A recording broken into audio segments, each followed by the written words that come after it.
Yo, yo, yo! What's up, guys? We're back.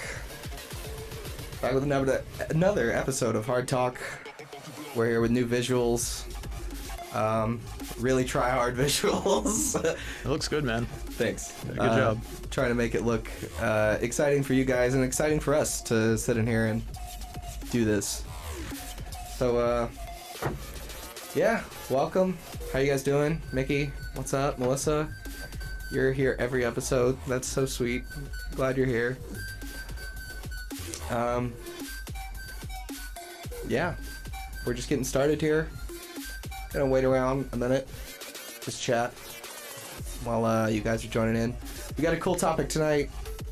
We're gonna be talking about getting started in dance music and how me and Eugene experienced just some of the early days, I guess. Yeah, how we got started and how we can help other people get started. Yo, what's up, Paul? Cool, we got the Facebook's working in the unified chat, too. Oh, cool. Thanks, Melissa. What's up, Paul? I think I already said that, but good to have you back on another episode.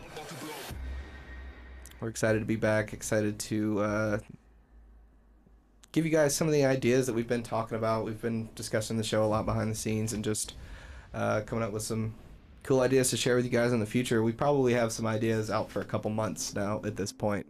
So, yeah, we're super excited.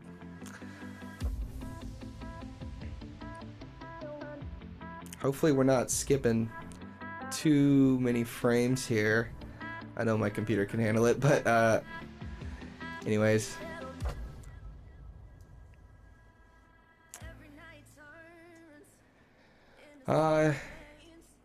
Yeah, so welcome back to the show, guys. We'll get the ball rolling here. Wanted to tell you about our sponsor today, is Dallas Event Audio. I know if any of you guys tuned in last episode, you heard a good bit of stories from Steve and about what he's doing out in Dallas for the local scene and just providing some killer sound equipment for weddings and concerts and corporate events and social club gatherings or whatever. And raves. And raves, most importantly raves. So yeah, just shout out to Dallas Event Audio for helping make this episode possible and all future episodes as we can, as far as we can see for right now. So thanks to him. Yeah, we have a good topic today, talking about getting started in dance music. We're going to dive deep into it here in a little bit once we see some more of you guys in here. Yeah, but we have some good news that we wanted to share to get the show started, as you can see up top. Eugene, you want to tell us a little bit about what we wanted to announce here? So we got a release date for our collab. September 9th, it comes out on all portals. Previews going up after the weekend. So yeah, and stay tuned. We're gonna be blasting that all over social media. Yeah, we definitely should be. And I mean, we can even have like a full presentation of it here on the show at some point, maybe next week. Yeah, if you guys, yeah, we should do that. Yeah, we can just give you guys the reins and let you decide if if the track's good or not. Just throw it to the flames there. Yeah, we'll do a big community preview. Yeah, that'd be cool. Absolutely. And it's coming out on Contaminated Records. Our good friends Alex and Maddie Citronica and DJ Delirium also. Right, part of that yeah. label. So lots of talent there. We're super stoked to be a part of it. It's been just a dream working with these guys because they really gave us the time to perfect the track. Whenever they first heard one of the original versions, they decided they want to sign it. But then we were like, no. We had to keep working on it. We had to get it up to our standards because we keep learning and learning, and we just want to use the new tricks we learn, and then we don't Right. want to release it with subpar quality. And now it's finally music quality is pretty much there for us. Right. Good. It totally worked out. So we're super happy to be releasing there. Super happy to finally have the track out because it's been long enough. And it originally got previewed on Hard with Style, which was just Fucking fucking incredible. Yeah. The joy that brought to see just like an official stamp. That's just basically what it was.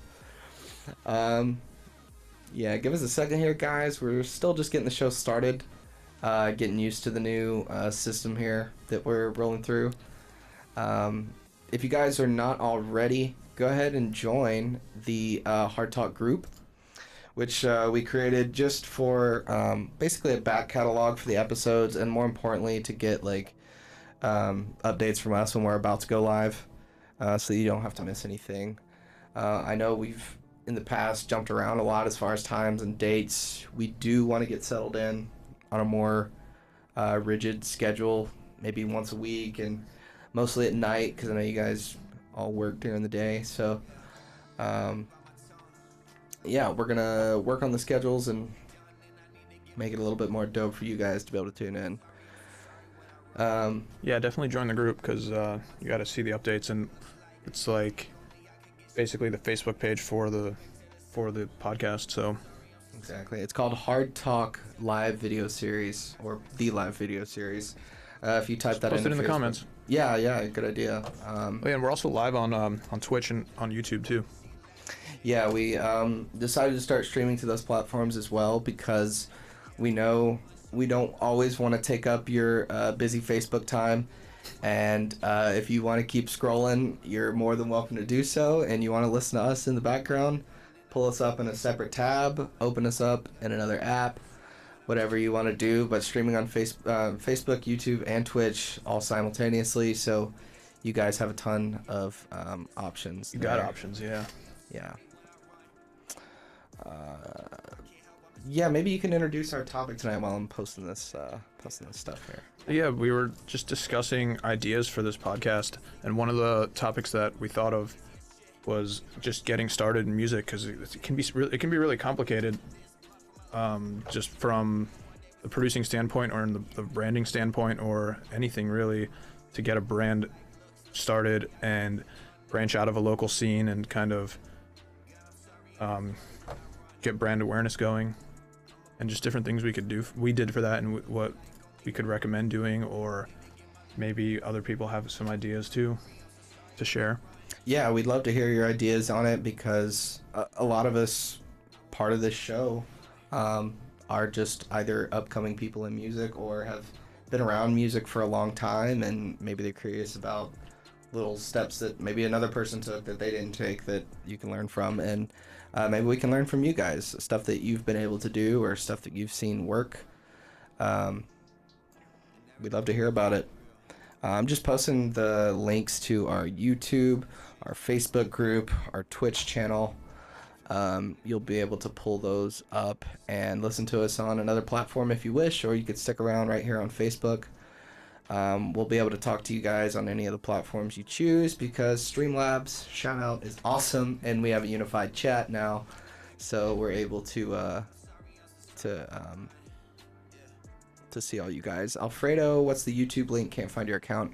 If you can't see the comment I just posted, maybe you just joined in and the comments haven't loaded for you, there is a YouTube link right there, but I will grab it again for you just in case. What's up, Alfredo? What's going on, man? Welcome to the show. Paul, yeah, the YouTube page, just posted it down there again in the comments. Garrett, what's up, man? Welcome. Hope you're liking the new visuals. We got a nice news ticker where we just talked about the release is coming. The release is coming, finally. Dream Big, out on Contaminated Records, and we're super stoked about it. Cool, he saw it. Cool. Yep. Welcome to the YouTube page, I guess. Yeah, so while you guys start joining in, Alfredo says, "What's up, Eugene? Come back to SD." San Diego. You had a good time in San Diego, Yeah. huh? Yeah, it was really fun. What'd you do there? We hung out at Dave & Buster's and just talked music, listened to a bunch of music in the car, like new releases and like projects we're working on, and just shared a bunch of music. Yeah, it was fun. With Alfredo or with... Yeah. Oh, nice. And Johnny. What is, if you don't mind me asking, Alfredo, you can tell us a little bit about yourself, because I'm honestly not too familiar with you, but you're welcome here nonetheless. If you're a friend of Eugene, you're a friend of mine. And, but yeah, tell us about either him and like the tracks you... Alfredo works on some hardstyle and some hardcore stuff too, and also like multi-genre tracks too. Nice. Like, he had this one Psytrance track. It sounded pretty cool. So Psytrance dropped hard dance track. Nice. To be more clear. Very cool. Yeah. It's definitely the thing to do nowadays. Yeah. It's been the thing to do for a minute. It does go off, especially if you get it just right. I've dabbled in it myself a little bit. It's not something I'm super into all the time, but the techniques are fun to experiment with. Transcating bass and finding the right like cutoff for sub bass and the mid range. It goes off on the dance floor, man. Getting the gallop just right. Yeah. Destiny says, "Hey Aaron, I'm proud of you and all your progress. Keep it up." Thank you, Destiny. Old friend of mine from back home. Oh, cool. She's doing really well for herself now too. And thanks for coming into the show, and thanks for your nice message. I really appreciate it. I will always remember the good times hanging out there. Yeah, so let's jump into our topic here. We wanted to talk about getting started in dance music and some of the things that we can do, either ourselves or you guys out there, to, I don't know, jumpstart some things, because it's not always super clear when you're just starting out what you're supposed to do. I mean, there are tutorials out there a lot on like how to do this thing, how to produce this thing, or how to get this sound, or make this kick drum, or make this lead, but there's not always like, how do you like create a solid Facebook post, or how do you know when are the best times to post on social media, and how do you like know which parties to go to that are going to secure your future in a local scene or in the national scene? That's right. There's no tutorials on that. If there are, please link me in the comments, because I want to know. Alfredo says, been DJing for 10 years under Data Drain, been producing for 6, currently rebranding my project. And I'm looking forward to that rebrand. Yeah. I think I saw you post a bit about it on Facebook, and yeah. That'll be dope. I mean, and rebranding is definitely one of those things that we can talk about. Yeah, that's part of evolving your brand. Yeah, because I mean, we were listening to one of our favorite podcasts, Willie Joy's Back to Back, where he shout out to that guy. Yeah, that podcast is amazing. If you haven't heard of it, it's on Spotify and every podcast portal pretty much. It's called Back to Back, and he just interviews a bunch of EDM artists.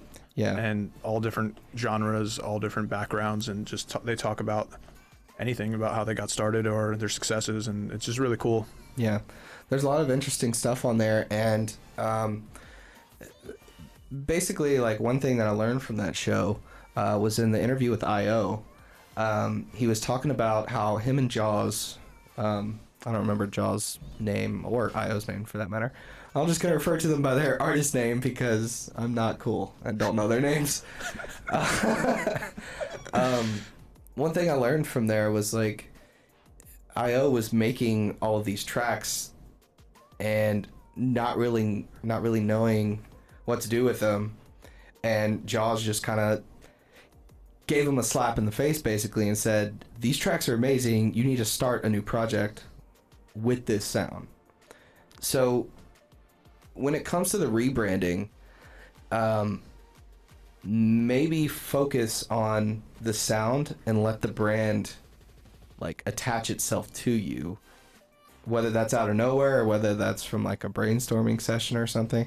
I don't know. What do you think about that? Because some people will like say, like, get all of the photographs first and get the artwork ideas first and like get this whole idea of what they want to be, and they put that out there, and then maybe they don't have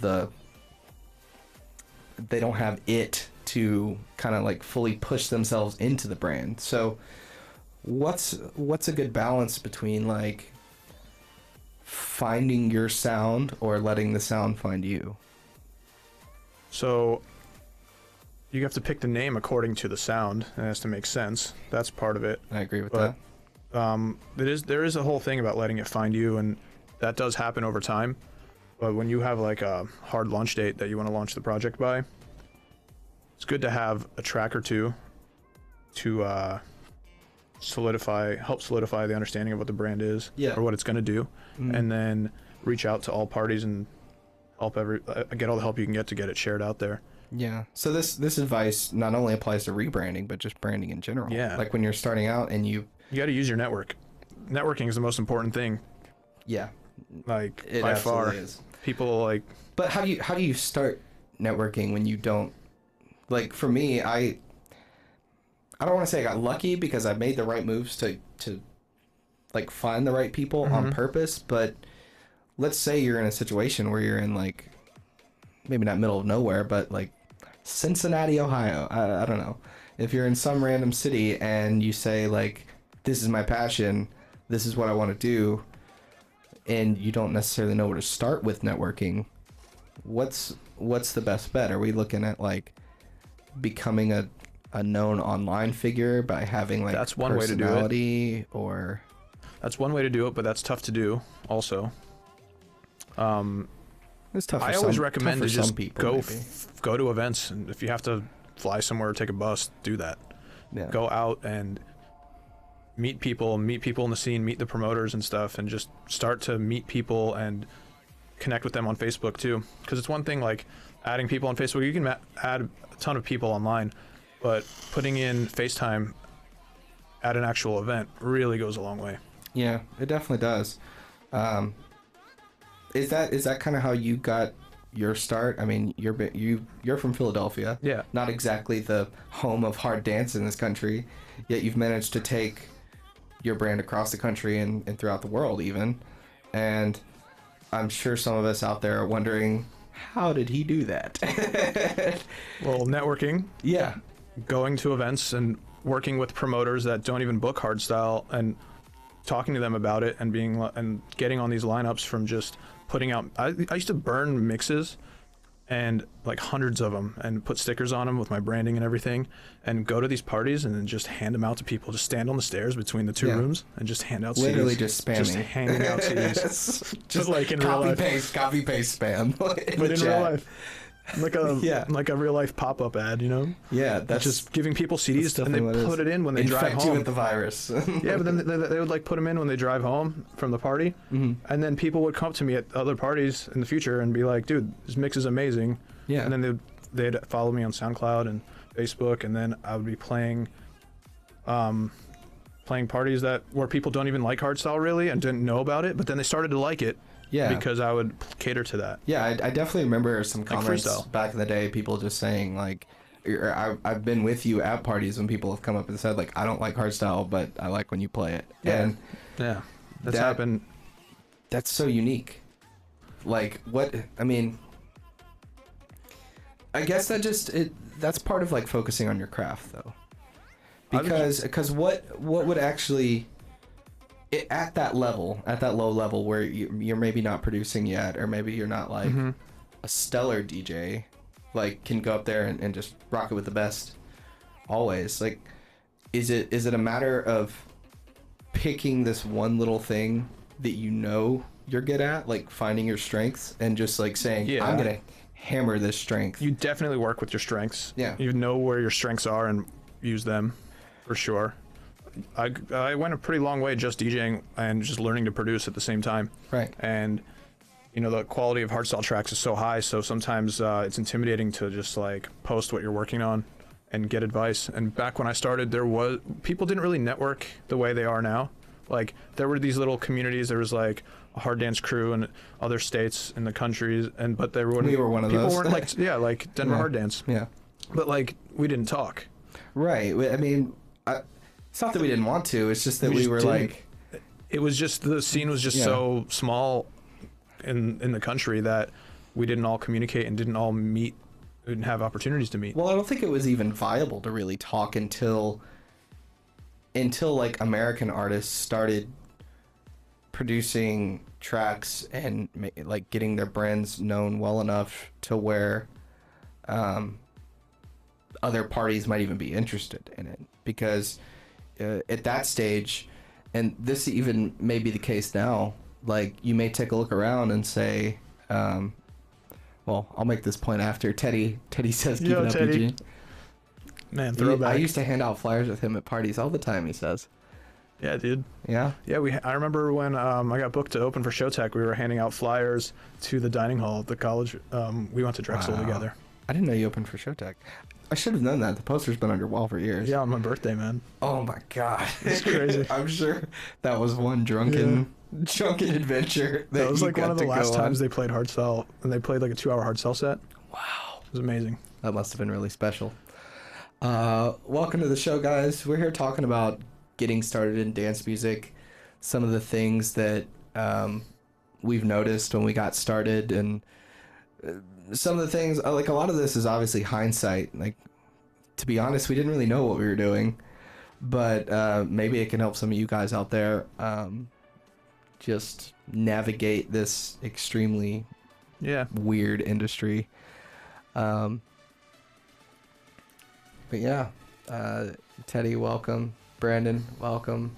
Good to see you, man. Oh, so the venue for that Showtech party that I played at, that was at random spot in Philly, sketchy venue. So that was before that venue got bought and became District 9, and then that venue got like totally rebranded, and like they rebuilt the whole thing, and then they had like Hardwell there and a bunch of bigger acts. But now it's like a big dubstep venue.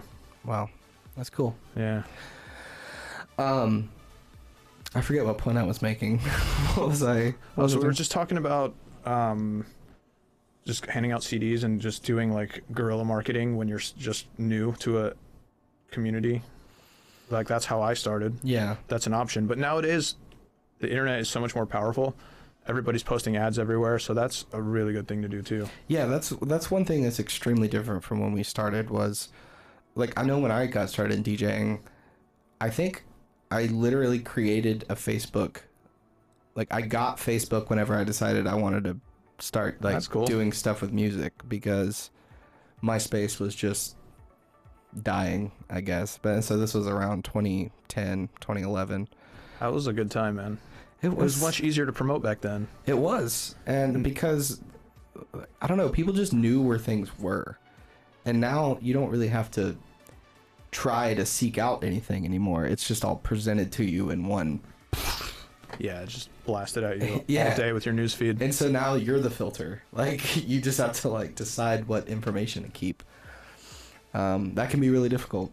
So today's starting producers and starting DJs definitely have a huge challenge to break into an already saturated. It's pretty tough because your competition, everybody's posting ads when they do something important, or like have a release or have a cool video from playing a show, and everybody's posting ads, but you're just getting started, so you don't really have much content.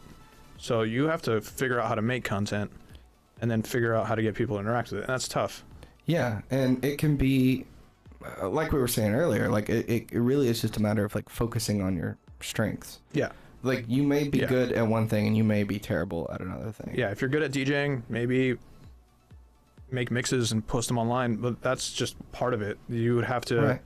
Well, see, let's dive in. You have to incorporate people's tracks that you could talk to, so then they could share it for you too, and that definitely helps. You want to get as many... You want to use your network and build your network. Let's dive into that a little bit deeper, because we can see some examples in the industry of DJs that have made it, quote unquote, made it for just being a DJ. Yeah. Like, exceptional skill level, whether it's exceptional technical skill or exceptional branding into what their DJ persona represents. So, like exceptional track selection.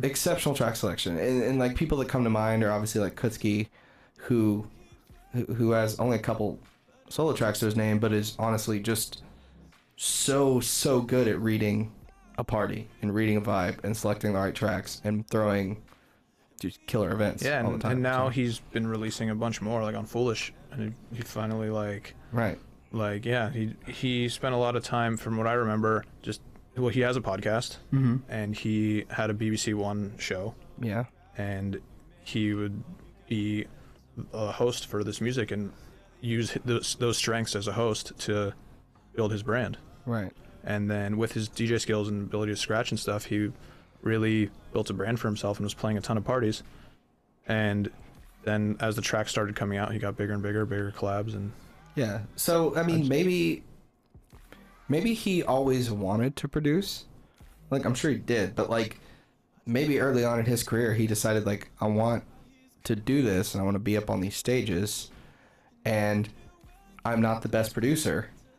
So like, I'm going to look at what skills I do have and use those skills in a really unique way, in a really cool way, to actually reach a different goal. Because like he is a killer DJ, but maybe one of his goals when he started, I mean, I don't know him that well, but maybe one of the goals when he started was like, I want my tracks played up on these stages. So like, what's the middle ground is get on stages first. you got to do what you got to do to play with your skills to get your brand out there. Right. And yeah, I mean, I can't speak for the guy, but I know he's had a really long career and he's been doing this for a long time, and he's done it a different way than most do. Yeah. By hosting the shows that he has. Right. Because the opposite can be true also. If like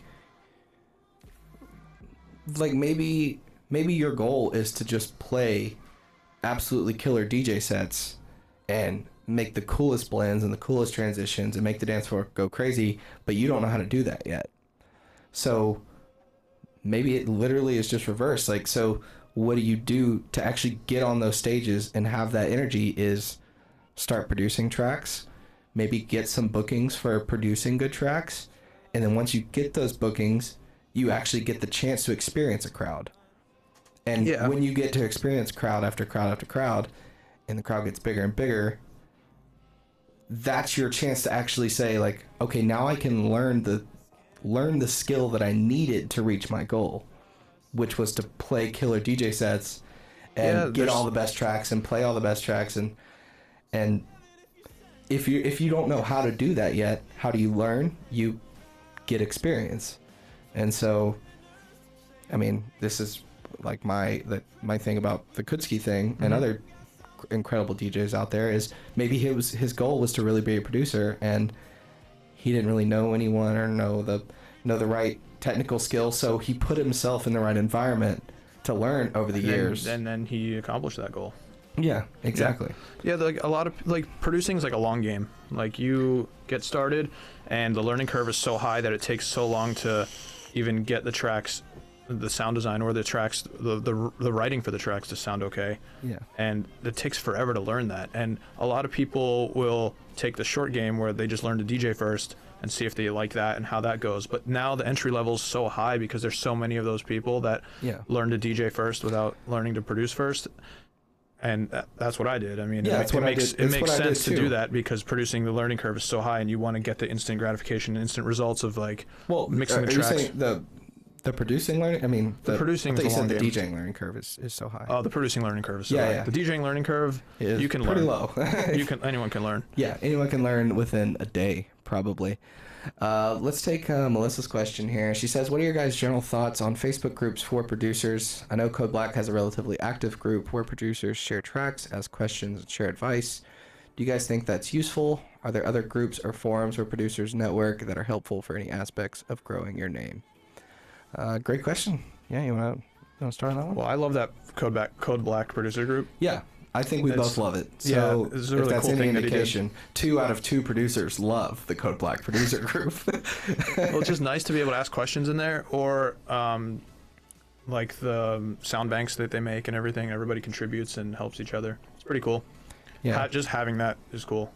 Right. It's a cool platform because one of the main rules in there is no self-promotion, and the moderators stay on top of that pretty well. So I think if you're going to have a group like that where producers get together, It definitely needs to be a group kind of like that, where you're not just sharing tracks and you're not just sharing like, oh, look at this cool thing I Yeah, did. and there needs to be rules because it gets you can flood the feed really quickly with just a bunch of crap. Yeah, it's real easy to do that. So obviously that's not the right direction. I think the to reason go. that one was so successful is because it has people in the scene that a lot of people respect running it. Yeah. So that's why it's pretty clean. They keep it pretty clean. Yeah. And on topic. And I think there's a bunch of like smaller groups that have happened in the past, just like American hardstyle producers groups and little things, but it's hard to keep them so active. But the reason that group has been so active is because there's so many people in it. Yeah. It's like a worldwide group. There's a ton of people because hardstyle, and I'm sure there's other genres out there. There are just so many producers that are all trying to make this distorted 909 kick drum unique, and in a lot of ways they do succeed, and in a lot of ways maybe they don't, because maybe there's a lot of copy paste out there. Maybe there's a lot of like taking advantage of sampling. I don't know, but for the most part, I would say Facebook groups, producer groups, are a good thing. Maybe we should answer the other side of that question, which would be like artist promo groups. Do you think as a starting producer, if you get a small fan base, is it good to start a Facebook group that allows your friends and like early supporters to promo you, or do you think that might be kind of annoying? If you can keep up with it, it's a really good thing to do, because I've seen a lot of people just build a lot of local hype for themselves and build up a network just from making a group like that and having all their friends support them. Yeah. So you've actually seen it work. Yeah. Yeah. Because I've not seen too some many people do examples that, of and it does work, but it's just a lot to maintain. And but it is good to have a group of people sharing your stuff. And if you post in that group and then you have like an announcement and then everyone shares it for you, that's amazing. So I would say if you are out there and you want to start having a little street team, I don't want to say keep it as small as possible, because that literally is counterintuitive, but I would say try to think of the friends and the people who are just like totally down for the cause.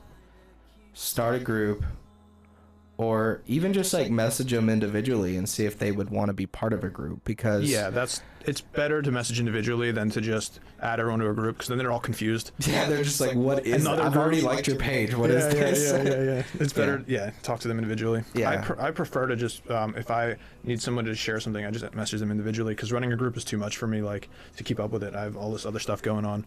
Right. Yeah. It's too much. That makes a lot of sense. Thanks for the question. And hey, Andre from Russia. Dobro utra. Yeah. Good morning there. Wow. We got... You guys can go ahead.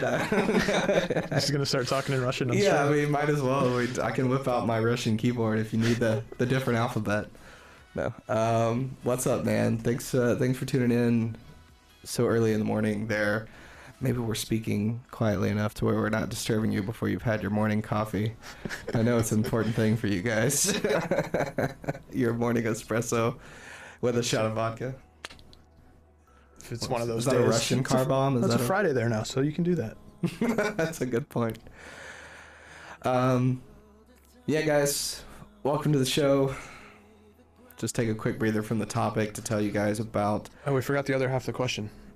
The what other forums or groups that are helpful? Oh, yeah, okay, we can answer that really quickly. There's one guy's channel that I got really into watching, and I showed it to Aaron, and me and him have been watching this guy's videos a ton. He's a trance producer, Husman, Husman, and on his YouTube are amazing tutorials, really in depth, really high quality on sound design and making leads and track structures.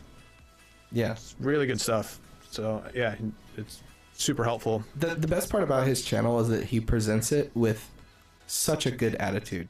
Yeah. Like he is. Shout out to Husman, man. Shout out to Husman. The guy is just a ball of positive energy, and I don't know. Maybe that's something we don't talk enough about Just positivity. Positivity. Like yeah, that helps the brand a lot. It's cliche, but it's, I don't know. You don't want to start your brand as something that is trying to push people away. Like, it's easy to fall into that with this type of music because Just to be aggressive, you mean? our music is aggressive, or our music is like against mainstream ideals, but that doesn't mean that your personality has to necessarily be that aggressive. I don't know. This is all going to be so case by case, but yeah, so just go with with how you feel and who you are. Just be yourself, really. I think that's what people want to see. I think the difference is like, here it comes down to like why we do this show, even because obviously we have our own artist pages, we have our own branding, we have our own style of music and DJing and like what we like to put out there for the brand. But we're also sitting here in a room together just hanging out, not as Hardphonics and Kardiak, but as Aaron and Eugene. So but since that's out in the open, I don't know, maybe that just means like putting yourself out there more. Yeah, just be yourself more. It's tough to do, but it goes a long way because people can connect with you better. Yeah, that's the most important thing, is getting connections, because you never know where those connections are going to lead. You might have met someone that you're not going to talk to in a few weeks, or you might have met someone that you're just going to talk to for the rest of your life and end up starting a business with. But like, first impressions are important. Yeah, networking. Personality is important. Again, networking is the most important thing. Yeah. And then the second answer to that, what other producing networks are there?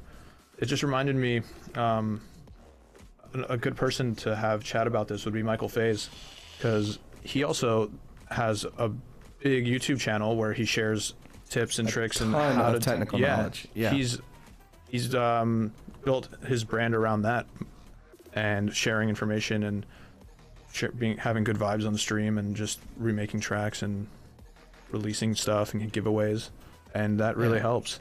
Yeah, it really does. Speaking of streams, you can find us here on Facebook. You can find us on YouTube. You can find us on Twitch. We decided to start streaming to multiple platforms, so it's just easier access for you guys. If you want to keep scrolling Facebook, or you want to keep doing whatever you're doing on the tab that you're on, open us up in another tab. The links are in the comments. You can find them there. And feel free to subscribe to the YouTube channel. Feel free to follow on Twitch, or send a sub our way if you'd like. It's always welcome. So, yeah, let's kind of summarize where we are up until this point.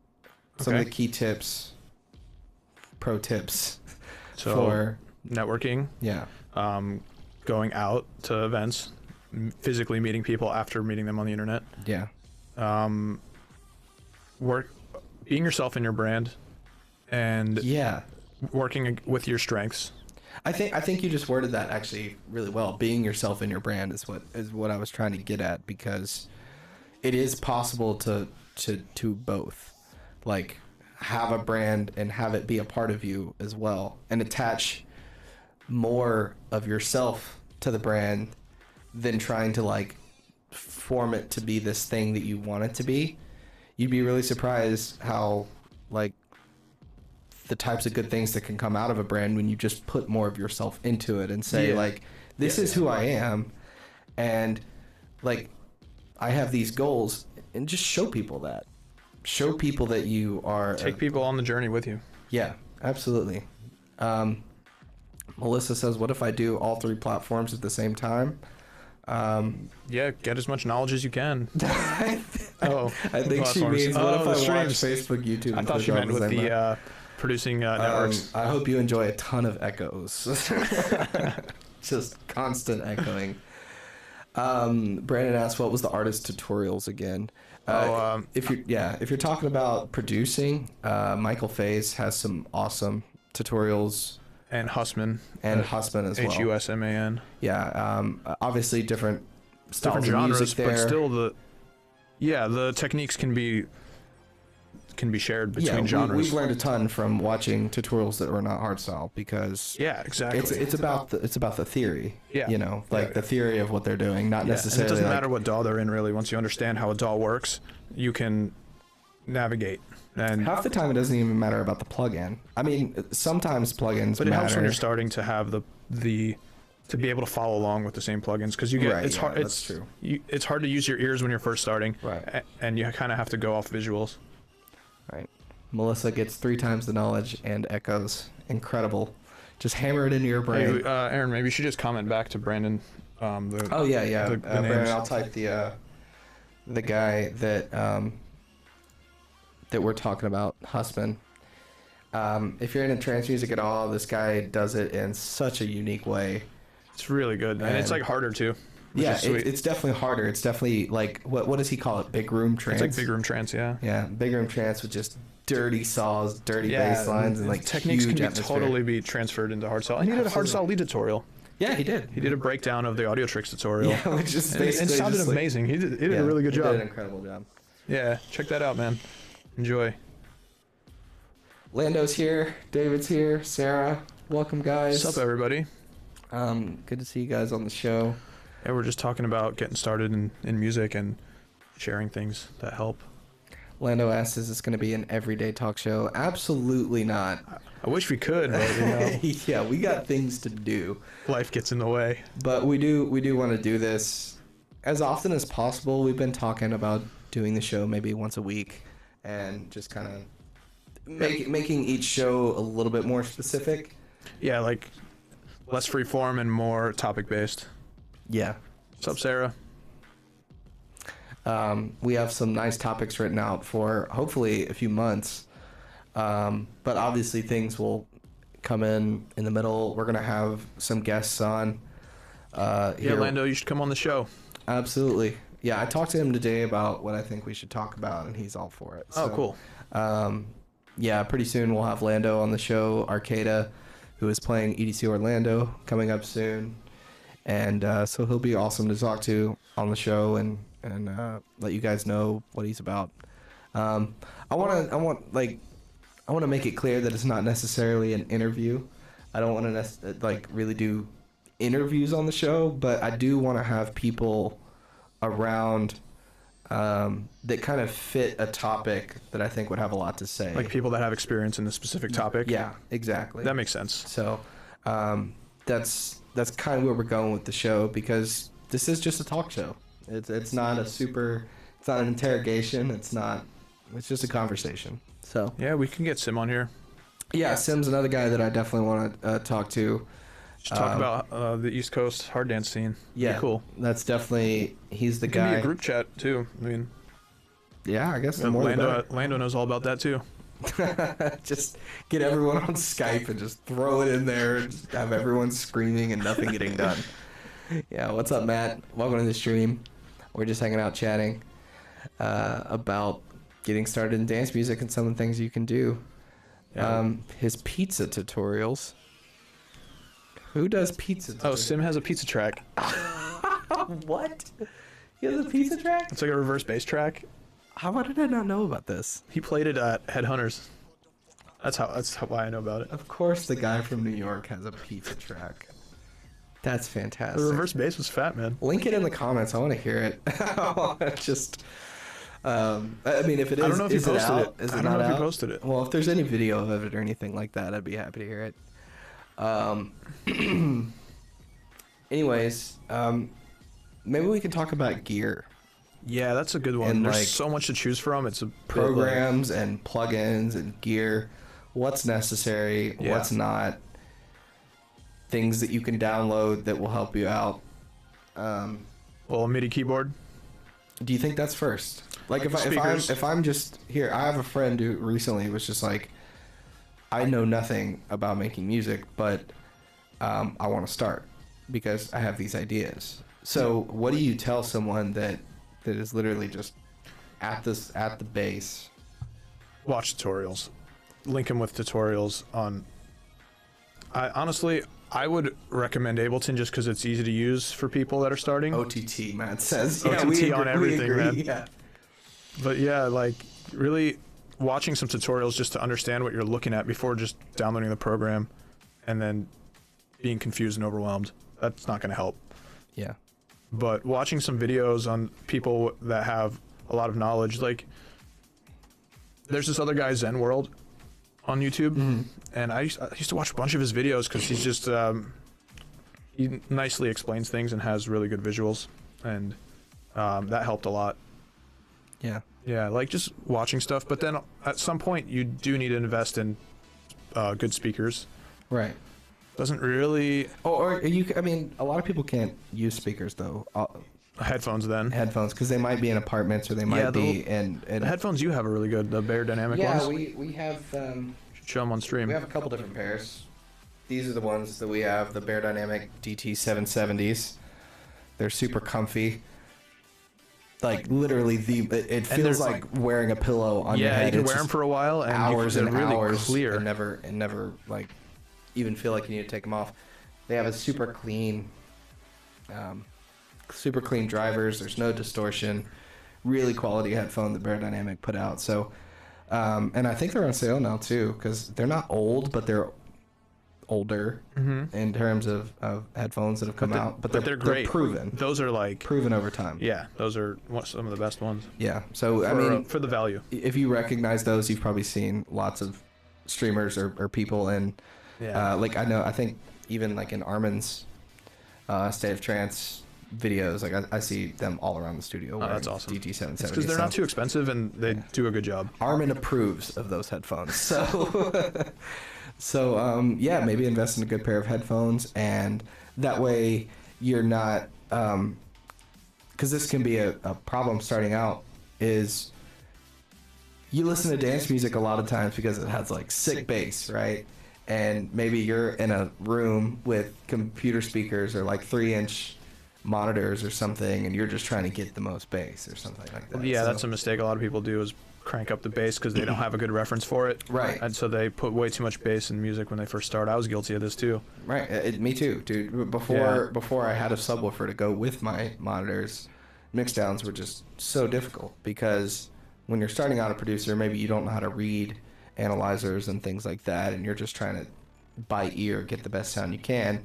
And low frequencies sound good to the ear, so you just crank those up. It sounds good. But that's why having an analyzer plugin is great. So you just look at your levels and have a reference track. Referencing music is really important. Yeah, talk about that, because so not only using your ears, using your eyes, and using the tools you have within a DAW or external plugins that are just referencing plugins, looking at the waveforms of everything, and also looking at the frequency spectrum and what you're actually hitting. Just in case your speakers can't reproduce it, you can visually see if you're hitting it. Yeah, that makes sense. So yeah, a good pair of headphones, or if you are in the right situation, get a decent pair of speakers. What's next? You said MIDI keyboard. Well, MIDI keyboard's good just because you get a better feeling of playing out stuff. But you can, most DAWs, you can just use the keyboard as the don't use MIDI keyboards, or they use like they have one on the desk off to the side or something because they're used to clicking around and stuff. Yeah, like I personally like writing in MIDI, but there is something to be said about just putting your hands on a keyboard and playing around until you get a cool sound. Paul asked, should I just use a basic laptop for this? I mean, you can. You can, and the way to do that is probably our next piece of advice, which is to get a decent sound card.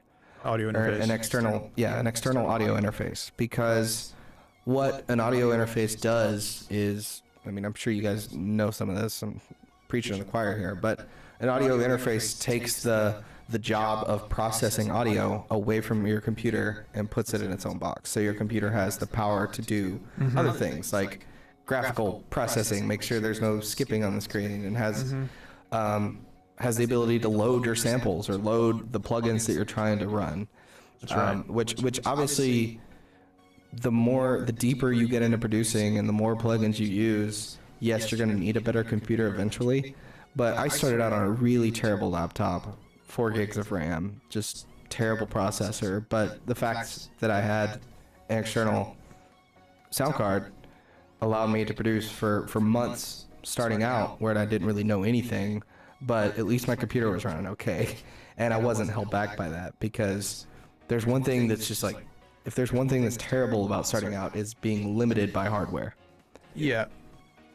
But when you're first starting out, you're not going to be using your laptop to its, well, depends what your specs are, but Yeah. you're still just learning, so you're just playing around with nowadays, things. because like when I started, it was 2013, early 2013, so we're talking about definitely couple gens of processor. Back games. then, yeah, it gets. So back then, I was definitely within a couple weeks. I think I was maxing out my PC, just running basic stuff. So I mean, yeah, if you're getting a basic laptop nowadays, it's most likely going to have the processing power to be able to do some stuff, but definitely where it's going to lack is the audio processing. So you need a basic audio interface. We run a Focusrite Scarlett 6i6 here. It's like in the middle of the range. Focusrite has enough inputs and outputs for us to do this show and be able to run some DJ decks and run our speakers and all that stuff. But if you're not doing that, they make some other great ones. They make simpler ones too. Yeah, I'm buying a specific one that I can route my DAW audio back into the interface, so I could share my audio to people on Discord and on call, so we can collab easier. Yeah, and so I mean, honestly, you don't need that much to get started. But to get started, all you need is one input, one output, and if you want to record a mic, you need a mic in. Right. But when you're getting started, you just need something to take the processing power off of your CPU. So right. And so I think another question that people would ask is like, what's the best program to get into? You recommended Ableton? I recommend Ableton. A lot of people love FL Studio. People use Logic. People use Cubase. Cubase is really tough to learn. I'm actually in the middle of learning it right now. I mainly prefer Ableton because the ease of use is just so much easier to write. You just feel like kind of free to write, and a lot of like the audio routing is kind of set up for you. Yeah. But Cubase is just way more detailed in some ways. I would say when you're starting out, maybe Cubase is overwhelming though. yeah, it definitely is, but I'm thinking like for people that don't know much or anything about DAWs and how they work, digital audio workstations, what they're going to end up doing is, or what they probably should do is, like you mentioned earlier, start with tutorials, because tutorials are going to be in a DAW. They might be different DAWs, but eventually you're going to see the dots start to connect in whatever program they're using, and you're going to see them connecting tracks to a mixer, and you're going to see them doing this or that, and like where they go for their files, and you're just going to learn that. So if you're watching tutorials and starting out and you see something that clicks with any of those DAWs, go for that, because it's not going to, like, DAWs are only as good as the person operating them, really. I mean, we can have a DAW conversation another day. I know people out there are going to have a lot of opinions about that, but I'm coming specifically from a point where you don't know much about making music and you want to start. The emulation part of this is really important, and choosing a DAW based on what you see and what you see most often and what connects with you, go with that. Yeah. And if someone tries to steer you in another direction early on, I would say don't, like, take that advice with a grain of salt, because every single DAW is going to teach you how to make music. It's going to teach you the basic, the theories. It's going to have a mixer. It's going to be able to give you your plugins. It's going to give you this or that. So don't be too concerned with what program you choose. Just make sure it's one that you like. Yeah, that's really it. It all depends on how much you know about the program. So I think a lot of people end up using the program that they watch the most tutorials for. Like, if they find tutorials with proper content for a specific DAW, they're probably going to be steered in that direction to use that DAW because that has the content they're looking for and they want to replicate it. Yeah. And once you get to a certain level, you can kind of watch tutorials in any DAW, but just watch different ones and figure out which ones make more sense to you and use that. Yeah. Because they're all laid out different. Absolutely. Some good points there. If you guys have any questions for us, we'd love to hear your guys' input, whether that's just things that you've done when you started out that maybe you look back and say like this was something cool that I really enjoyed doing, or how I stood out, or anything like that. It'd be cool to hear from you guys, or if you have any other questions, really. This show is a little free form. We can jump around from topic to topic, so no need to stay on topic if you don't like. But either way, happy to have you guys here on the show. Yeah, when I started, I really liked having 2 computer monitors, so I could watch a tutorial on one. That's cool. And then produce and have the DAW open in a whole nother monitor. So you didn't have to hit pause and keep going back to the DAW. So I would just have the tutorial on one side and then the DAW right there. Yeah, that's really cool. That was really useful. So if you're using a laptop, there's already limited screen real estate there, so you can usually plug in a laptop and get a second screen. Yeah, if you have a second screen in the house I ran anywhere, that setup for sure. Just plug it in and put the tutorial on that screen, and then work in your laptop. Yeah, absolutely.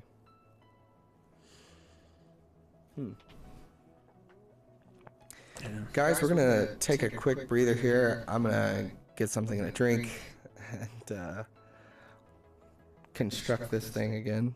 We'll be back in a few minutes. We'll be back in a few minutes to talk with you guys some more. If you guys have any questions, feel free to let us know. Yeah, but anyways, we'll be right back, and see you soon.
Okay, we're back.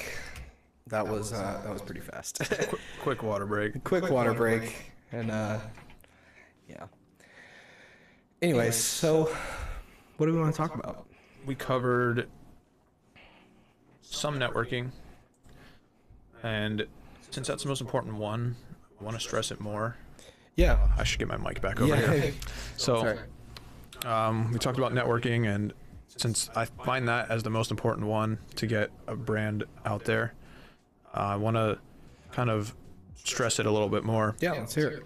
So there's a lot of things you can do just from networking and keeping up with people, and I would say don't be afraid to just hit people up with updates and stuff of stuff that you do, just to keep some specific people in the loop, because people are really busy and they don't always see what you post. So when you're just posting stuff that you did and expecting people to remember, they usually don't. They usually don't, and the algorithms don't even allow for that anymore, even if they were going to. Yeah, so just reach out to people. Don't be afraid to message people. Don't be afraid that you're bothering people, because if what you're doing is interesting, they're gonna respond, and if you're just kind, it'll go a long way. Yeah, absolutely. Yeah, I'm trying to think about anything specific that maybe I've done networking wise. Yeah, I don't know. Can we talk about maybe Hard Island and how we've managed to keep that connection alive? And yeah, we're on the other side of the world, and For those of you who don't know, Hard Island is a festival in Croatia, which does all hard dance music, and it's super awesome. I plan on having an episode entirely dedicated to Hard Island and why I think it's the future, basically. But for now, we want to talk about, like, I guess we can just kind of broaden this topic to maintaining international relationships or maintaining relationships with things that you know can help you out, sort of thing. Well, yeah, they are supporting producers and artists and DJs from all different countries, Right. and they want to expand their brand. So it benefits both people to stay in communication, and just we see what they do because they put a lot of money into advertising. Right. But then it, But I think they're supporting something even more specific, though, because we see with our friends there at other, like, Musical Madness, and then the Australians. those are the guys from Germany. Right. The Australian, I forget what do they call themselves? Something? Massive. Sorry. Like the Massive guys, I think they're really promoting. This is kind of, I don't know. They're promoting networking in that way because it's more than just advertising for them. It's seeing that these group of people work together for a common goal, and we work together for a common goal. Maybe there's somewhere we can meet in the middle, because this is basically how we met. Was we were Denver Hard Dance, you were East Coast Hard Dance. That's right. We both had the HD. So, but eventually we reached out to each other and said, like, okay, we get these guys, and I think they get us. And Well, actually, I remember meeting your whole crew at the Sound of Q Dance, the second one. right, that's right. And I remember you guys had all your DHD shirts on, and I was there with a few people. But I remember you guys had your branding on point, and I was like, "Oh shit, these guys have it together. They all have shirts for their brand." Had the stripes. Yeah, it was really cool. And and then from then on, we kind of started networking. Yeah. But yeah, there's something to be said for keeping in touch with people you meet at events over the years, and you never know what can come out of it. I ended up moving to Texas to live here and produce. Right, and that just all stemmed from meeting at that one event. Meeting and talking about ideals, basically. Ideas and ideals, because I think both matter. When you're just starting out as a producer or a DJ, and you're making friends and you're doing this music for a reason, I think it's important to find that reason in yourself and share that reason with people as much as possible, because the reason has to be more than just I'm in it for the money, or I'm in it to, like, go to sick parties or whatever, because those people will fall by the wayside all the time. You mean making your vision part of your brand? Yes, that, and like, I think that's what we did with DHD. Was anytime we told people about DHD or what we were, it was, yes, we're this hard dance collective of people, but, like, here's why, and here's these specific things that we see in this music that we actually want to push. So maybe take some time, do some soul searching, do some book reading, do some spa relaxing, sit around and think about why it is you do this music, or why it is you want to start doing this certain thing. And when you start sharing with people, you're going to find friends that share the same vision. It's going to be more than just, because that's the right networking. That's really what I'm trying to get at is like, yes, you can network, and yes, you can share your social media, talk to so-and-so club promoter, and that's all important. But one thing that you can do to just make yourself stand out is actually have a vision, actually have a reason, a mission statement to your brand that explains why it is you do what you do. And when you share that with people and you find other like-minded people, that connection is going to grow. It's going to stick, and it's going to grow. Yeah, and then a team might manifest out of it, and you might end up learning from each other's skills and sharing skills and being able to grow your brand simultaneously. That's absolutely what will happen. I've seen it just countless of times across just this country, even not even talking about other hard dance countries, like a country where hard dance is relatively small.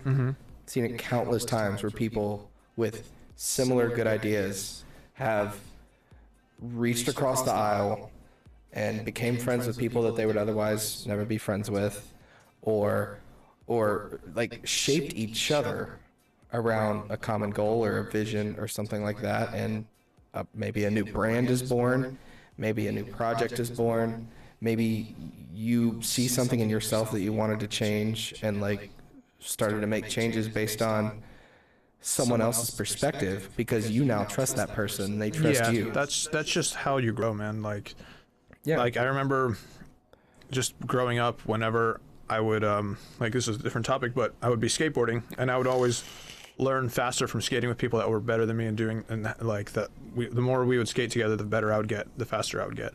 Yeah. And it works the same with music, because you end up sharing, like when you end up having kind of a team with a mutual interest in growing your brands, then you end up sharing information and then you end up growing even faster. Yeah. It's really interesting how that all that works. I mean, It happens naturally. pretty much every crew that maybe not that I've associated with, but at least become friends with or become close to, has started for that exact same way. It was just a matter of time, because it was always gonna work. It was always gonna be this thing that you guys found. It just happens naturally. Yeah. So I think that's kind of a good point for starting producers is do networking, but do the right networking. Yeah. Do the networking that matters to you, matters to your brand, and try to focus on elements that aren't necessarily just involved with getting on that stage. Because there is a whole ton of work that either you have to do because you're in a situation, or that you can do to stand out. Yeah, and don't be afraid to step out of your comfort zone and just do things that aren't specifically DJing or producing. Right.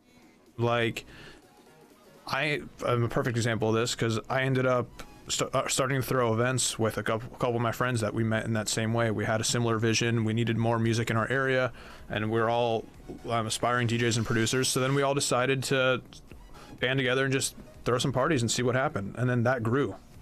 Yeah. And that became East Coast Hard Dance, and that became like a staple in the scene. And right. You saw a niche in a market that needed to be filled.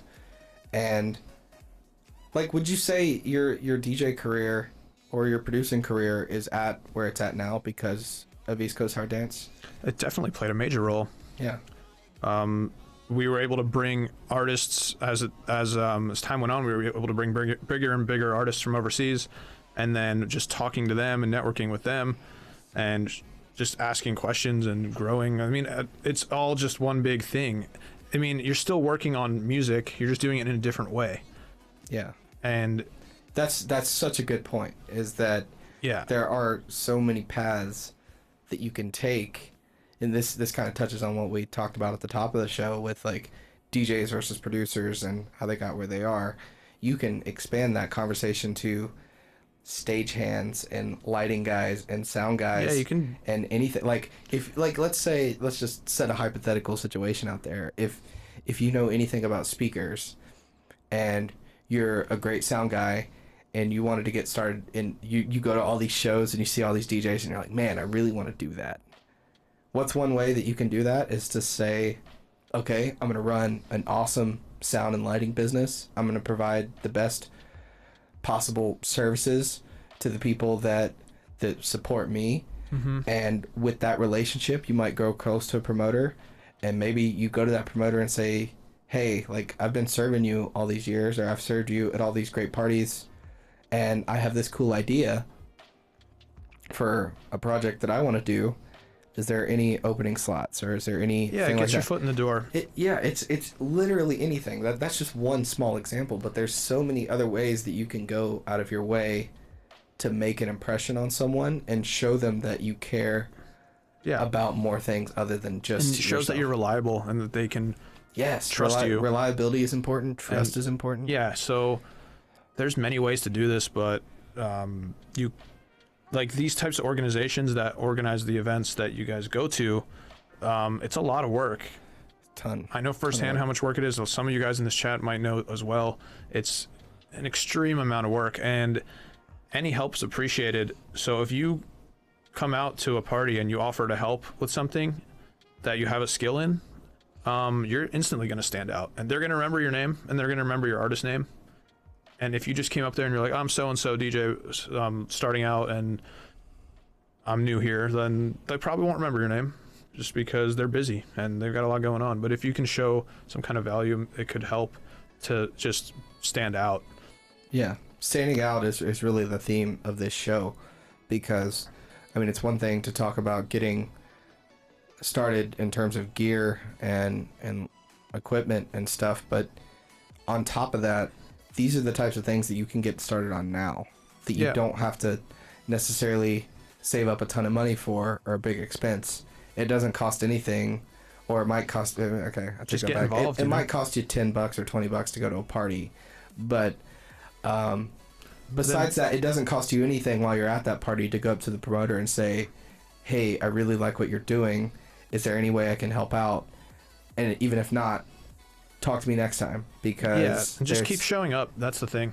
Keep showing up, keep talking to people that are interesting or that have any role in the scene, because it's just one giant web, right? So many people have many jobs in the scene, and like behind the scenes ones too, just helping with some promotions here or there, or I don't know, like helping with DJ intros, exactly. or helping with artwork, helping with show creation to actually support. If you know how to use Photoshop, you have a big leg up on a lot of people. Making videos, and I mean, we already touched on sound guys, lighting guys, people that like street teams, management companies, anything like that. There's so many paths that you can use to your advantage. Definitely. A lot of people kind of get, I don't know if their ego gets in the way or something, but they don't want to do anything other than being a DJ and a producer, because that's what they see marketed on the internet. Avoid that. Because all they see is the person doing just their music and thinking that's all they do. But a lot of times these guys do a lot of other things. Like MC Villain, for instance, he does a lot of vocal work. He does a podcast. He throws a party. Yeah. There was a festival. I actually didn't know that. Yeah, I think what was it? Villain's festival. It was Emporium. Is that his festival? Yeah, I think there was this interview the one time where he was like doing all the stuff for it, and it was like his thing. Wow. That's cool. That's what I remember. I didn't know that. Yeah, like people do stuff behind the scenes, and they network, and don't just get stuck thinking about just working on music, and that's the only way in. Yeah. Kanye says, I thought this was two different places.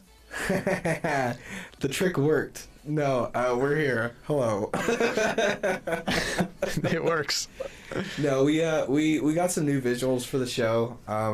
It's cool. If you've seen the last couple episodes, they have some really good content, but maybe the graphical side of it was a little lackluster. So we took the time to just upgrade a little bit. And when we're here in this room, this show is supposed to be a conversation, and it was kind of hard having a conversation with just a single camera and us sitting around it all huddled up. So we decided to just spread out a little bit, have some room to think, have some room to talk. And Kanye's on a mini tour and just peep on here. Well, welcome, man. It's dope that you're on tour. I hope that it's going well for you. Yeah, man. I hope that the music's good. Thanks for linking the SoundCloud. We'll have a chance to check that out a little later on. Feel free to ask us anything as far as producing or DJing or getting started in DJing goes. I'm not sure exactly what level you're at, but well, if you're touring, you definitely built a brand for yourself. Yeah, absolutely. So you probably have a lot to say on this topic. Feel free to share your thoughts. We'd love to. We're in hardstyle and hardcore. Yeah, we do the hard dance stuff, but we totally love a ton of other genres. Yeah, we listen to everything. Yeah, we're big fans of, like, me personally. I love drum and bass. I love just other rock and metal music. I love techno, bass music, trance. Yeah, trance is a big one. Take influence from everything. Yeah, we absolutely do. What scene are you in, man? What's up, everybody joining in now? Yeah, what's going on, guys? We are streaming here on Facebook, Twitch, and YouTube. So if you see us talking to someone that maybe you don't see in the comments, check the other platforms if you want to get involved in that conversation or anything going on there. His family's from big punk bands. Well, Dope. hardstyle and hardcore is kind of like the punk of electronic music. It absolutely is. It's the same It's attitude. like the digital version of it. Yeah, it was the punk music that came from another country. It's trying to mend punk and feel into hip hop. I feel like that happened with rock and hip hop in the 90s and early 2000s. Hip hop plays a big role in hard dance music too, because it's literally, it's just another version of that same attitude. Punk music, hip hop, metal, hard dance, like hardcore and hardstyle. It's all that. It's the edge that makes the difference. Yeah, it's that vibe. The edge is super important. Welcome, Jaime. Thanks for supporting the show. Glad you're here. Yeah, man. Nice to see you on here. Yeah, he's got some What's cool up, stuff Brett? coming up later this year. Brett's on here. What's going on, man? Brett's another guy that we do plan on having the show pretty soon. Brett's an awesome MC.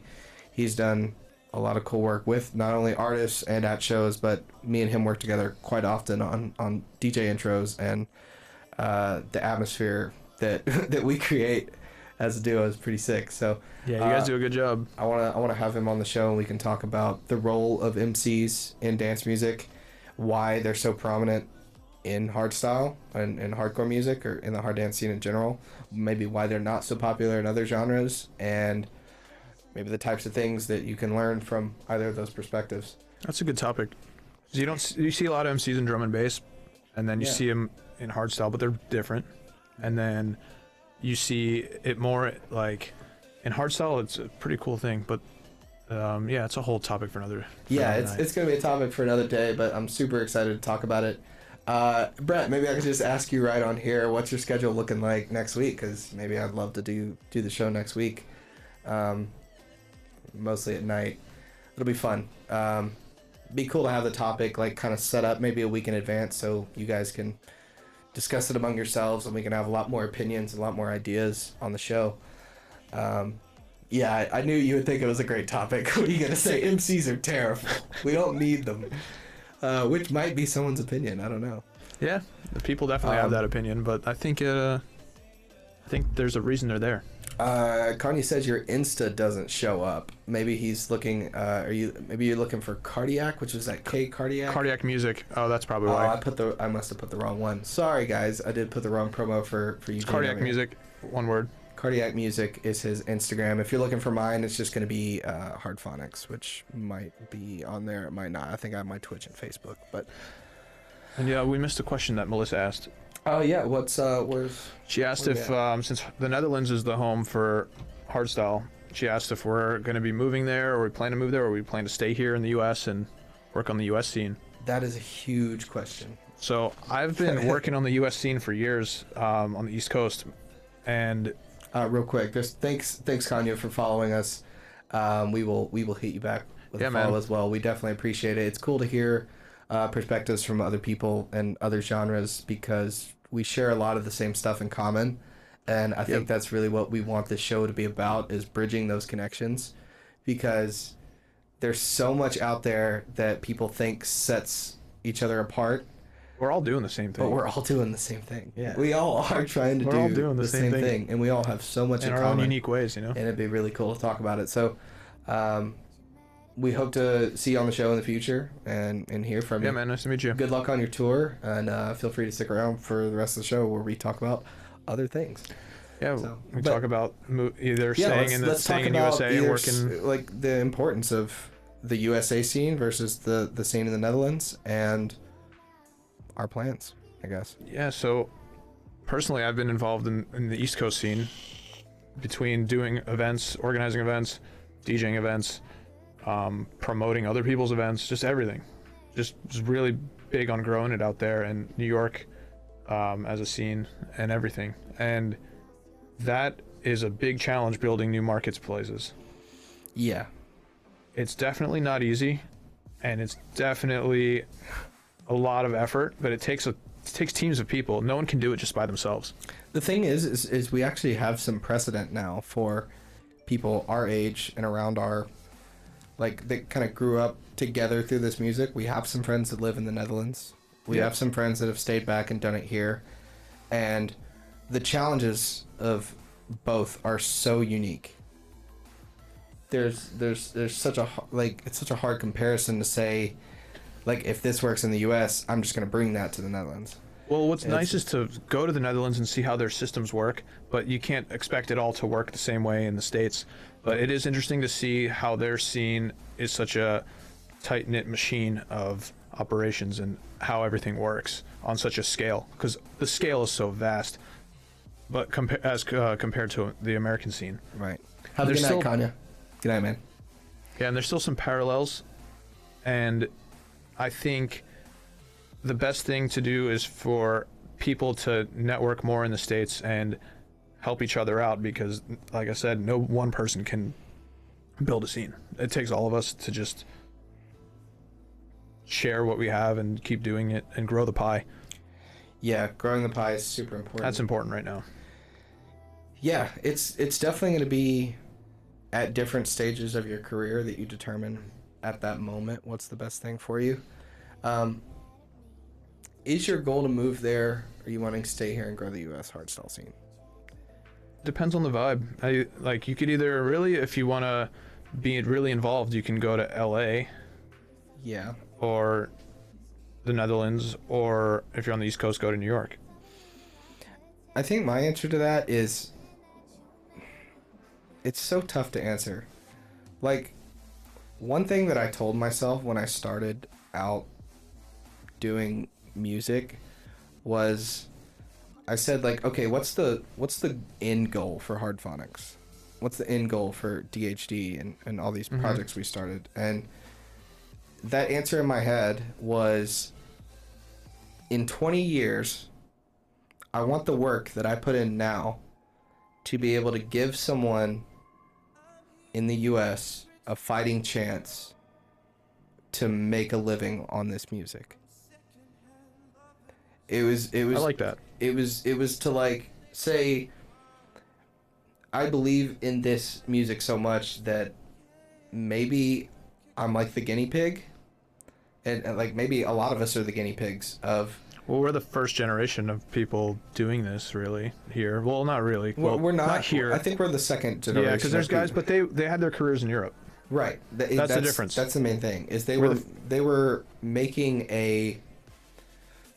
We're really the first generation of Americans trying to make American hard dance music. Yes, I think that's right. Because before, you could sell tickets and you could sell records with the gimmick of it being European. And nowadays that still works. It's like it's stayed at the same level for kind of a long time, as far as, like, when you look at attendance records at shows based on who the headliner is. I don't think there's been a ton of variation. Like, if you bring big name Dutch or European hardstyle artists, you can still kind of know what to expect.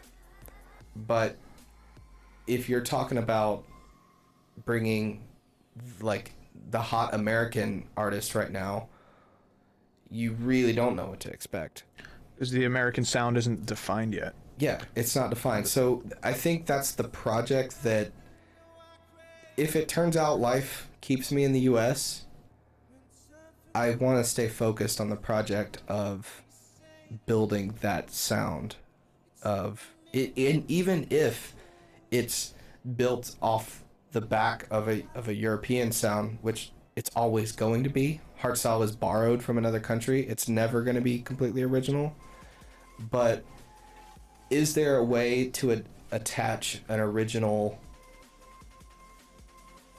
vibe, I guess, to the music here? Because, I mean, I don't know. It's complicated, man. We share the hardstyle hybrid stuff with trap music was a thing.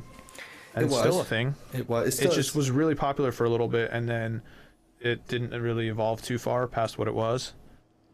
And that could be a thing. And yeah, I think the real difficulty is also going off what Melissa said, is how big the country is and the variety of people that live here. I said it on another stream before, but you're trying to market to like one style of music to people from a ton of different musical backgrounds and different cultures and different histories and different upbringings, and it's just so vast that how can you make a music style that's popular in a country where people have so many different tastes? So like you're gonna have to borrow styles from all kinds of music to make it big in America. I guess really. that's a good point, and not to say that people in the Netherlands don't have different musical tastes, but one interesting thing that you can see there is like a lot of the songs that they sing in soccer stadiums are translated to hardcore. Yeah, and a lot of the Dutch folk songs are translated into hardcore and hard dance music. It's because the Dutch people have this culture that they had a culture of dance music, and then they have their pop culture. And it's really easy for them, because it's from the same country, to incorporate the two together. So like melodies that are easy to chant. Yeah, melodies that are easy to chant, and like DJ Paul Elstak kick drums and like all that kind of thing. But so what's the answer to the question? If we're already using a borrowed culture of hard dance music, the compatibility between inserting American culture into that music is going to be more difficult. But is it impossible? No. I don't think so. It just happens naturally. You have to just experiment with styles and grow. I mean, yeah, it's something we're all trying to do, so there's no answer to this question. But there's everyone has their own way of trying to do it. Like, do you think there's any... I mean, I don't know. What if you took some like famous college song that everyone knows, some alma mater, or some like song that they sing at actual American football games, and found a way to incorporate that into hard dance music? Do you think the result would be similar, of where you're actually capitalizing on the gimmick? Well, that's a good question. In today's society, you could just probably make a meme video out of it and it would blow up, but I don't know if people would respond to the music so much or just the gimmick. Yeah, that's a question that's going to be up in the air, and we can expand on that a little bit further.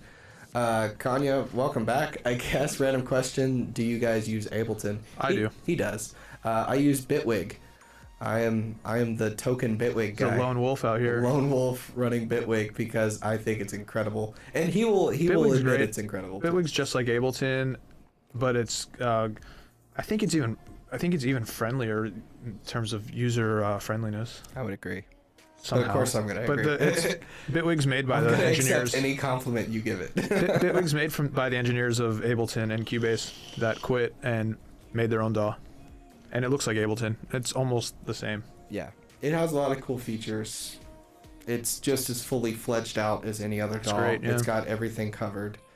There's just not a lot of tutorials in that DAW, so you have to know how to use a DAW to use it. Right. I think that's the one. I wouldn't call it a downside, but like if you already know how to produce, then it's a great DAW. Yeah, that's definitely it. Yeah. It makes the knowledge that you know really easy to apply. Yeah. And that's just a cheat code. Like that's fine. That's cool. You know? Yeah. I grew up using cheat codes on video games. I don't feel bad. Life hacks. Life hacks for sure. We're a little off topic here now, though. But yeah, we are a little off topic, but I do like what you were saying about the like emulating what or playing off of the culture in America. Yeah. So I guess the question, or like, what is answer, what is American culture? You know. Yeah. It's so Dutch culture is so like a specific thing. Yeah, American culture is very very spread out. Different things in different regions. Yeah, so I mean, and that also is geography thing. Like the Netherlands is so small, a couple hours across, and now you're dealing with takes a day and a half or something to drive across this country. But so maybe just in Los Angeles, you have to apply things to your music that maybe work in Los Angeles. And I think specifically hip hop and Spanish music would work really well in America. Yeah, Brett says hip hop is American culture. Yeah, which I totally agree.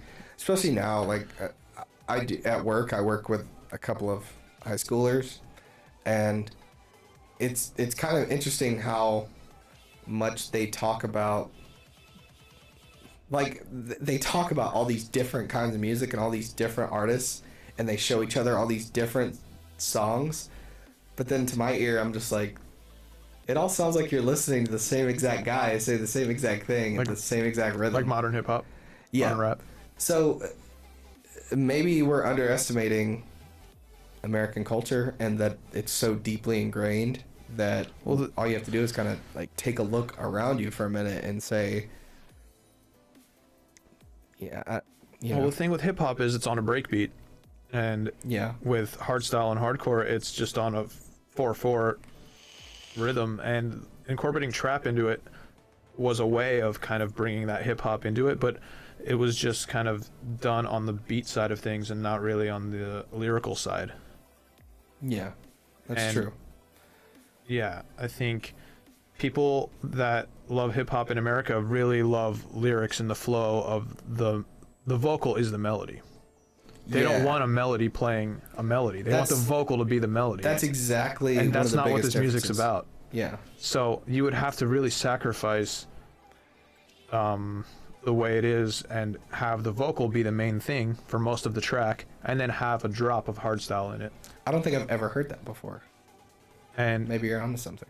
Well, I forget what their names were, but there's because I think we're definitely talking more, like, we're talking about something deeper than just doing remixes of American culture. Because, like, for example, look back at the Dutch culture thing. There's obviously with shows like Exclusive Holland, you get a lot of actual remixes and takes on folk songs. But what about the parts of the culture or the music culture that are so ingrained that it ends up showing itself everywhere? So, like, for example, I mean, hardstyle and hardcore music are known for their melodies.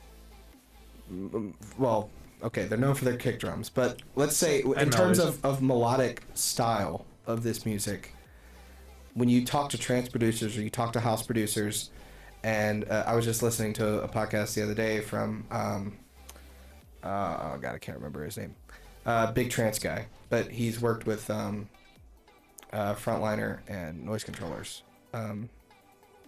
Sander Van Doorn? Sander Van Doorn, yeah. So I was listening to a podcast the other day and hearing him talk about Frontliner, and he was basically just like, this guy and these hardstyle people, when I worked with them, they have an entirely different approach to making melodies than we do. So at the end of the day, they're both making melodies, but hardstyle has this specific way of making melodies that enables it to pull really easily from their culture. Now, if we take that back to an American perspective, making American hard dance music, are there some things that we can look around American music and say, this is more than just a remix opportunity. This is an opportunity to take, like, mumble rap or whatever. Obviously, I mean, I'm not the biggest fan of it. I don't know. I don't listen to it. Right, yeah. But we can't deny the fact that... I don't listen to most modern hip-hop. I like older stuff. Okay, but even older stuff. Like, there's a reason that we have generations of music that we can look back on and say, we know what 80s music sounds like. We know what 90s music sounds like. Because it had these... It was more than just a genre. It was like this huge cultural dip into the music that formed it. So I think it's about finding things today in modern music that are foundational structures that we can pull from to make this American hard dance music work in America. And with any type of hip hop or any type of rock or something, there's just things that are so fundamental to it that make it what it is. Well, I think, and you have to pull those fundamentals from that and move it into this music. Well, you could put guitars. There's some nice guitar VSTs out there that you could put guitars into hardstyle, and Audio Tricks have been doing that. but there's still the structure's still very hardstyle and very Dutch. Yeah. And like what Brett's saying, But like there needs to be a middle what ground. makes it that? Well, the structure, the songwriting, the writing style, because what Brett just said makes complete sense. There needs to be a hip hop song form, but hardstyle in some sections of it. That would probably be a good way to introduce hardstyle into the mainstream here. But you're losing the feel of what a hardstyle track is. So I don't know what you're actually accomplishing, but it could be fun to try. Yeah, I mean, you're but right. who knows? This Army of the Pharaohs. Yeah, they're great. They're from Philadelphia. That's where I'm from. Nice. Yeah. It's a rap group that has made pretty solid melodies that are super unique. I listen to them regularly because of that unique musical aspect in a genre I wouldn't expect. Yeah, people sample Army of the Pharaohs a lot. Well, specifically Vinny Paz from Army of the Pharaohs and Jedi Mind Tricks. Vinny Paz. He gets sampled a ton in hardstyle and hardcore, and Self-Titled from Army of the Pharaohs gets sampled a lot. But see, this is exactly what I'm talking about. Is people aren't making remixes of Vinny Paz's songs. They're taking his samples and making songs out of them. The thing is, with hip hop, if you did a remix of their track, they would want so much money from you because that's all they talk about is money, money, money. But there's a difference here. And it's because you're not, when you're making the track, you're not going into it with the thought of, this was an amazing like hip hop track. I want to try to make a hardstyle track that complements that track. It's no, like there's this fundamental structure of this hip hop track, and there's this vocal that I'm gonna pull and borrow and use in my culture. In America, I think that's something that we haven't really done yet in hard dance music, is take a look around the culture and say, I don't want to do remixes of American pop songs or American like hip hop. I want to use it in my culture. I want to borrow, like you said, borrow the guitars, borrow the beat structures, borrow the fundamental things that make up what's doing well in America, and use it in hard dance music. Because I don't really think that it's going to sound completely different. But it'll have. It is. It's just going to be different, and that's the thing. You have to make major sacrifices to do that. So major sacrifices of what your artistic vision is, and that's something that. Maybe that is your artistic vision. Maybe it could be. What's up, Felix? Really interesting conversation. New York in the house. Yeah, what's going on, Felix? Good to see you, man. Saw him at the QSA pre-party, and yeah. That was fun. It was a good time. Yeah, this has been a good show. Yeah. Really interesting stuff. Really open-ended questions, and I like that sort of thing because I like hearing what you guys think. But yeah, I think we're probably gonna wrap it up here. Yeah, pretty soon. We have some good people are just joining now, so we're gonna say hi and. Yeah, we can hang around and. Maybe just, I mean, if you guys want to just chill on stream and talk about whatever, I'm down. I'm not really we just tired or anything. We went through a bunch of topics between getting started and in music and networking and branding, and then went to talk about hardstyle as like how to make hardstyle unique in America. Yeah, that's it. All kind of talking about hip hop right now. Kind of comes together, yeah. Talk about how hip hop is different, but is incorporated, but only by sample form. But it's not really remixes. It's not really written like hip hop with hardstyle drops. Yeah. That would be a thing to try, and that's something we think would be cool. That would be really interesting to hear. Just like taking a hip hop song, looking at the waveform, like gritting it out, and saying like, this is where they do this, and this, and this is what that equals in my music. So I'm gonna try that, you know.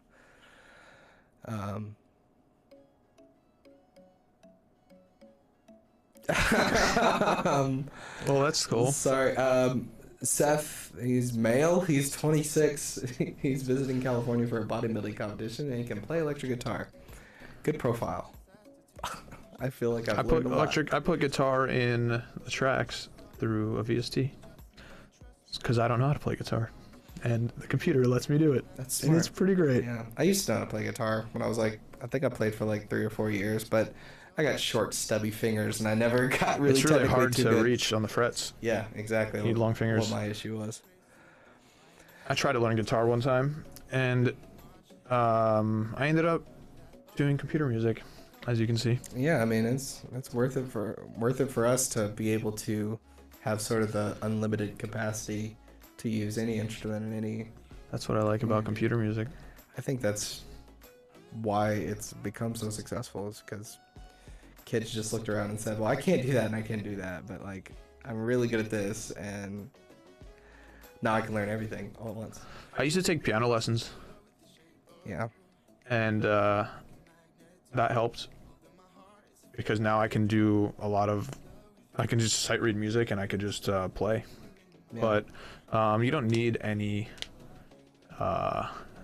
You really don't, need music classes. You don't need No, music I've classes. never been formally trained in anything. I mean, You can learn everything on YouTube. If you have any questions, just ask Google and YouTube.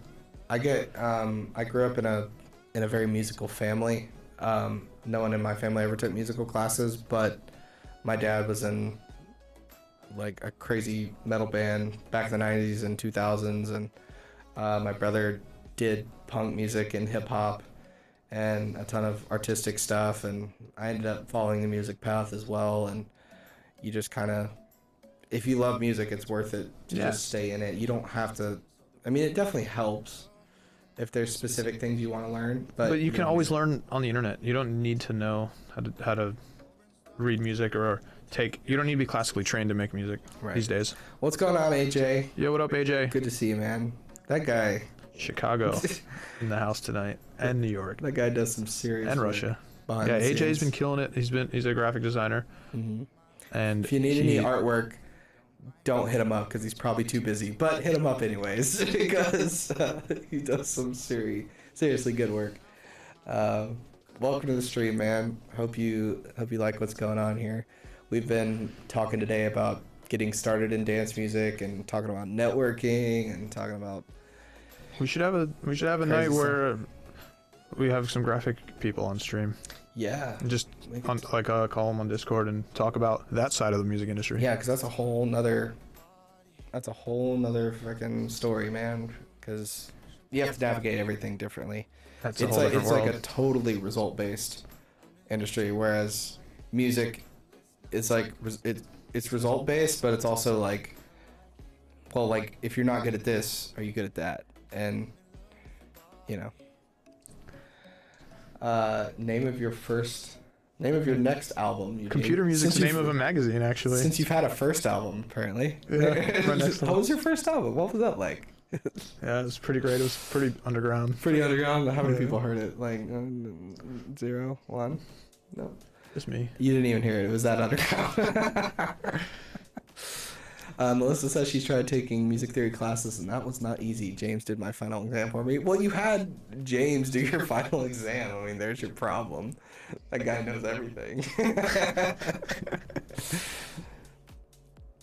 Music theory is hard. I took some music theory classes in college, and the way they teach it is just really, really annoying. Because it's like, it's technically correct, but it's just done in a way that is really hard to understand because they're teaching what like is classically correct. But if you want to learn dance music, it's pretty simple. Dance music's more simple than all that stuff. Yeah. You can do some interesting chord progressions and changes and stuff, but if you just want to learn, you don't need training. You could just really just play around. I have to point this out. Melissa says she got 100% on her music theory exam. Is that even humanly possible? I don't know. Depends You on might be what a level of superhuman. theory. Music theory 1, music theory 2. That is quite the accomplishment. I don't think I will ever do that. Melissa, you should just come to the studio and ghost for me. I don't even know why I'm wasting my time. Like, oh man. Or better yet, you live in Arizona, just ghost for all the Arizona guys out there. Why not? Yeah, write all their melodies for them. Yeah, sure. Write them super correct. Super correct melodies. Not wrong. Yeah, guys. So we'll probably be on next week at some point, hopefully. Yeah, I want to get on next week. Join the group if you guys can. everyone that's in here, the group will keep you up to date. Yeah, one more time, I'm just gonna grab that the link to the group here, and maybe I still have it in my clipboard. Nope, that's YouTube. I have a new group for the show, a Hard Talk group, just so you guys can keep updated with when we go live. You guys can check a back catalog of episodes. You guys can give us any ideas, topics, questions, whatever you want in there, and it'll just help us make the show better for you guys and all that. So, What up, Joe? yeah, what's going on, man? It's been a while, man. Thanks for liking the page. We're just about to get off stream. Yeah, it's been a long one. It's been an interesting one, but feel free to roll this video back whenever we finish up. And yeah, so yeah, we'll stick around for a few more minutes, but I think we're gonna be wrapping the show up here. If you guys have any more questions, let us know. And in the meantime, this has been a great episode. Learned a lot, lots of cool open-ended questions. Yep. So yeah, guys, this has been a great show. Have a good night. Bye. Thanks, AJ.